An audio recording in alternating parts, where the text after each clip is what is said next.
Hello everyone, আসসালামু আলাইকুম। আমি আপনাদের সাথে শেয়ার করব এখন আমাদের দেশের ডিম ভুনা। তো তার আগে দেখে নেন আমি রান্না করার সময় কি কি করছি।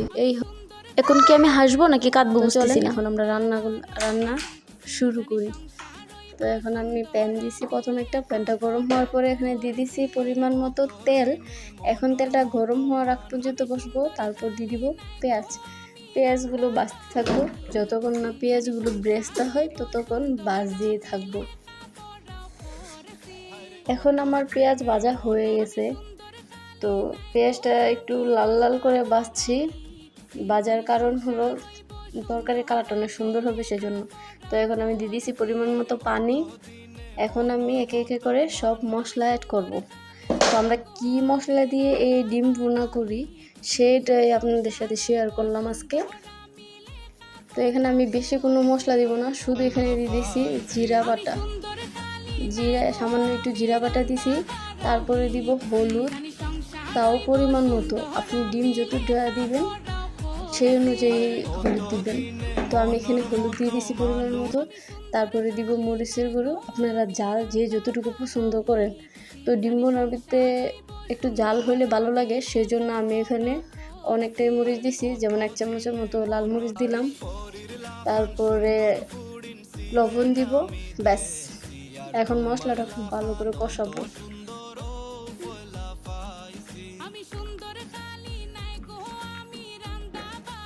তো এই যে আমি এখন মশলা কষাইতেছি, মশলার যতক্ষণ না তেল ছাড়ে ততক্ষণ আমি মশলাটা ভুনতেই থাকবো। তো এই তো আসল কালার চলে আসছে, এই যে তেলটা বেশি গেছে, এখন কিন্তু একটু পানি নেই।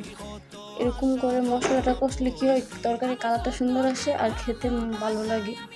তো এখন আমি খুব মশলা কষানো হয়ে গেছে, আমি এখন দিয়ে দিব পরিমাণ মতো পানি, মানে ডিমটা সিদ্ধ হতে যতটুকু পানি লাগবে ততটুকু।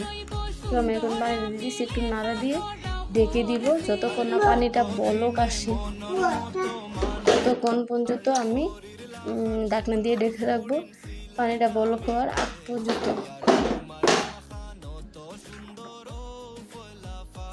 তো এখানে ভালো এতে বলক চলে আসছে, আমি আবারও রেখে দিব, মানে ফুল বলক আসতে হবে। তো এই তো ফুল বলক চলে আসছে, এখন আমি আরেকটু নাড়া দিতেছি। তারপরে কি করব, এখন তো ডিম সাথে গেলে হাতে গরম লাগবে, সেই জন্য আমি চুলার আঁচটা একটু কমিয়ে নেব। তারপরে দিয়ে দিব ডিমগুলো একে একে। তো আমি এখানে ডিমগুলো দিয়ে দিলাম। ডিমগুলো দেওয়ার পরে আমি আবারও ঢেকে দিব।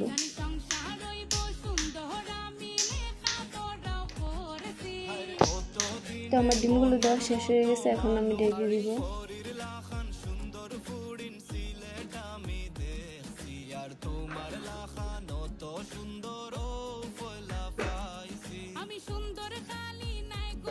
তো ঢাকনা হয়ে গেছে। এদিকে আমি আচার করছিলাম বাসায়, ওই আচারটা এখন বয়মে নিব।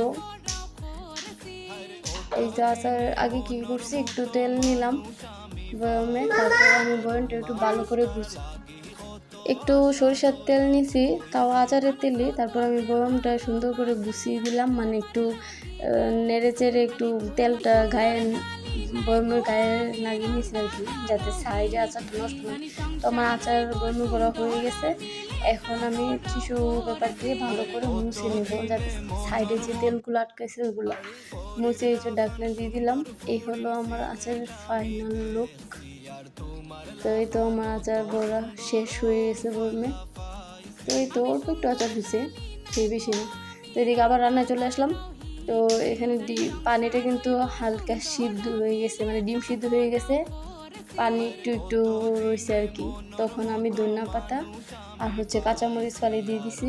এখন আমি ডেকে দিব আবার। এখন যতক্ষণ মানে শেষ, এখন আমার রান্না শেষ পর্যায়ে। এই তো বুনা বুনা হয়ে গেছে, মানে হালকা মাখা মাখা একটু ঝোল থাকবে। তো এই তো মাখা মাখা ঝোল আছে, এখন আমার রান্না প্রায় শেষ। তো গাইস, যা ভুল হয়েছে কি হয়েছে না হয়েছে আমি জানি না, আপনারা ভুল অবশ্যই কমেন্টে করবেন। তো ভালো থাকবেন সবাই, আল্লাহ হাফেজ।